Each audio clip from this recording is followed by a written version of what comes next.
Ok, we back. Après avoir fait mon analyse sur la situation des Bleus et des joueurs qui ont été cut, now on va regarder le match de contre la Grande-Bretagne. Je l'ai déjà vu le match hier, hein, les gars.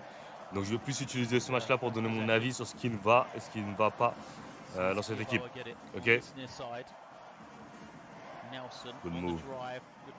Alors déjà, je tiens à dire qu'on a struggle un peu contre la Grande-Bretagne, mais j'ai envie de dire, c'est normal et c'est pas un peu, enfin, c'est pas normal parce qu'on est vraiment au-dessus et peu importe les joueurs et les combinaisons qu'on met sur le terrain, on devrait les bousiller.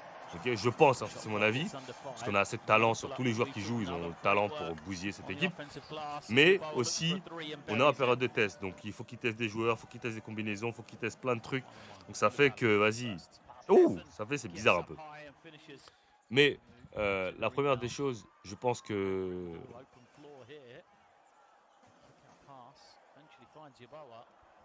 le 5 de départ n'est pas bon. Ok, première des choses. Après, je sais pas si c'est le 5 de départ qu'il veut garder, mais d'après ce que je vois, Strazel, enfin, d'après la hiérarchie des choses, Strazel, c'est notre meneur 1. Et j'ai pas l'impression que ce soit la bonne chose. Je pense que vaut mieux mettre Malédon meneur 1. Enfin, pour moi, déjà, c'est Sylvain, mais bon, dans la hiérarchie des choses, en ce moment, je pense que Malédon devrait être le meneur 1. Moi, c'est ce que je pense. Ça nous ramène beaucoup plus d'agressivité, beaucoup plus de. Vous voyez ça là, vous voyez ce playmaking. Bah voilà, bah Strazel, il le fait pas, tu vois. Et voilà, vous voyez ça? Voilà, ça, pour moi, Malédon le fait très bien et c'est ce qu'on a besoin. C'est ce dont on a besoin au poste de meneur. C'est un mec qui va agresser, agresser, agresser, qui est capable de mettre des points. Pas un mec qui est juste là pour mettre le système en place, pour faire jouer les autres. On a besoin d'un mec qui cherche à scorer, ce qui va faciliter le jeu pour tout le monde. Donc je pense que dans le 5 de départ, il faut mettre Malédon. Ok, moi, pour moi, Malédon ou Sylvain. J'aurais préféré Sylvain, mais je pense que dans la hiérarchie du coach, je pense que Sylvain est beaucoup plus. Malédon est beaucoup plus propice à starter que Sylvain. Donc, déjà, ça, c'est la première modification que je devrais faire, que je voudrais que le coach fasse. Après, comme je l'ai dit, il est en période de test, ok.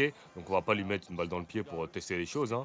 Mais moi, je pense même au vu des saisons, Stradel a fait une très bonne saison, hein, mais surtout au vu de ce qu'il a expliqué en conférence de presse, c'est qu'ils veulent, ils veulent avoir la volonté de mettre des gars sur les lignes arrière qui peuvent scorer, qui peuvent créer. Et je pense en création. Oh, ce Thomas là, tough, tough. Et comme je disais, je pense que si tu veux garder cette volonté de création, d'agressivité sur le poste 1-2, tu devrais mettre Malédon ou Sylvain pour tout de suite mettre la pression sur les défenses et surtout les laisser jouer leur jeu. Ok, pas les mettre pour les brider. Mais chose que j'ai bien aimé, hein, parce que j'ai trouvé que Eli a joué beaucoup de 1 contre 1. Pareil pour, euh, pour comment dire, pour Malédon, même si j'aurais aimé qu'ils soient un peu plus agressifs. J'ai trouvé que les gars étaient assez libres offensivement. Donc j'ai bien aimé ce côté-là. Maintenant, les gars, faut qu'ils soient des meilleurs, faut qu'ils soient meilleurs. Au niveau du pourcentage au tir, faut qu'on mette plus de TGE. Il faut que les gars mettent un peu plus dedans. Voilà. Donc mon premier changement ce serait ça sur le poste 1. Après, on va pas se mentir, Poirier, pour moi, il est dégueulasse. Il attrape pas les balles, mauvaise passe. Il est pas bon, mais c'est un grand joueur, donc peut-être que enfin, tu enterres pas ton joueur après 2 matchs de préparation, quoi. Mais pour moi, il est clairement pas au niveau là. Clairement pas. Et, et je sais pas quel choix il va faire si. Je pense, je pense pas clairement qu'il aura les couilles de mettre Alexandre Sarr dans le 5. Après, Alexandre Sarr aussi, son truc, c'est que lui, il est beaucoup plus dans le shoot que dans l'attaque. Enfin, que le point en bas, etc., que le point de fixation en bas. Donc, ça veut dire que peut-être qu'il veut créer de la variance, ok, et mettre. Mais je vois mal Poirier. Je sais pas s'il revient de blessure, s'il est pas en forme, si. Je sais pas, en fait. Mais là, je le reconnais pas du tout. Je trouve qu'il est trop en retard, trop. Il est pas à l'aise, genre. Après, c'est peut-être le fait de jouer avec. Oh, Guimaraes, shit! Le fait de jouer avec Strazel, hein, peut-être sa combinaison ne marche pas.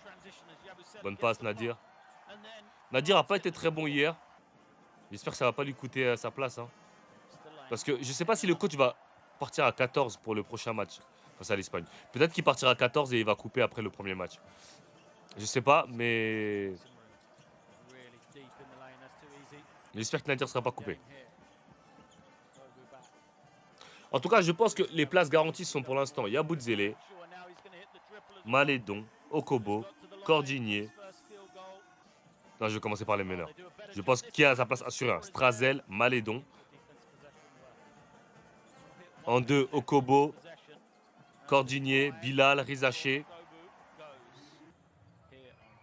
Ça me fait mal de le dire, mais j'ai l'impression que TLC a sa place garantie.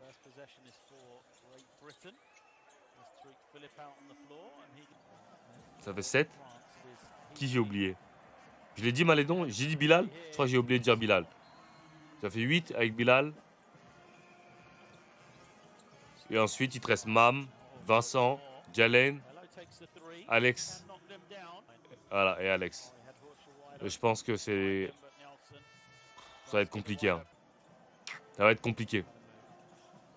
Mais moi, les choix les plus logiques pour moi, ce serait de couper un meneur. Ok, parce que tu peux pas partir avec 5 ou 6 arrières. Couper un meneur. Et après, couper TLC. Moi, pour moi, ce serait les choix logiques. Parce que pour moi, Moussa aurait dû make le cut devant Jalen Hurts. Pour moi, les postes 4, c'était Yabusele et Alexandre Sarr. Les postes 5, enfin, si tu partais avec 5 intérieurs, je pense que c'était Moussa, Mam et Vincent, Alex Sarr et Yabusele sur les postes 4. Moi, je pense que si tu partais avec 5 intérieurs, maintenant, s'il part avec 4 intérieurs, enfin là, il part avec 5 intérieurs, mais il part avec Jalen Hurts en poste 4, Yabusele en poste 4 et Alexandre Sarr, Vincent et Mam en poste 5. Donc je sais pas, ça me paraît bizarre un peu. Parce que Jalen Hurts, je l'ai pas trouvé, surtout après le premier match. Mais bon. Alexandre Sarr aussi, il a pas fait un gros match, il a fait un bon match, mais il a pas fait un gros match. Yabusele a fait un bon match, Bilal a fait un bon match, Rizaché a fait un bon match. Strazel encore pas ouf. Voilà. Après le reste c'est. Cordine n'a pas été bon après son premier match. Okobo moyen. Voilà, c'est à peu près tout. Mam JT, malgré que. Il fait trop le bec. Stop it, Brady.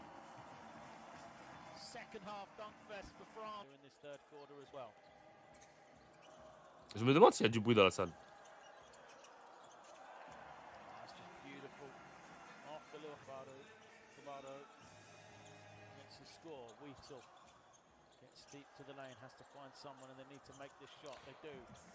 Mon 5 de départ idéal, ce serait Théo.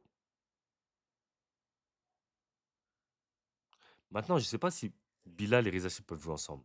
Mais je pense que je mets Théo, Bilal, Rizachi, Yabusele et Sarr. Moi, c'est ce que je mets.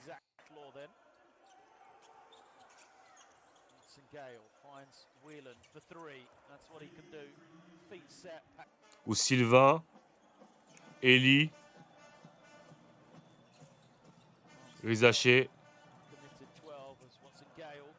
Ah, je pense que Rizaché en sortie de banc, c'est pas mal. Bon, il a le choix de toute façon, il a le choix. Hein, mais je pense que Bilal, pour la défense, t'es obligé de le mettre dans le 5. Surtout si tu mets Malédon dans le 5 et Okobo, qui ne sont pas des gros défenseurs, t'es obligé de mettre Bikoul.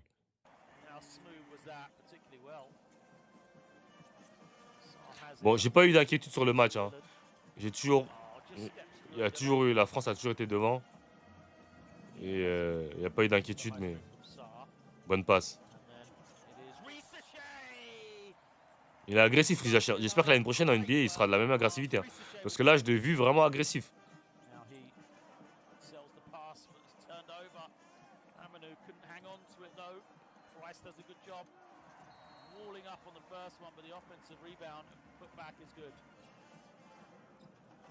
Cordinier, vous pensez qu'il va confirmer sa hype qu'il a eue l'année prochaine Parce qu'en vrai, de vrai, si on se bat sur les JO de l'année dernière, ça devait être notre leader offensif cette année. Est-ce que vous pensez qu'il va confirmer sa, entre guillemets, sa campagne de l'année dernière? Parce que c'était un peu une campagne surprise, on va dire.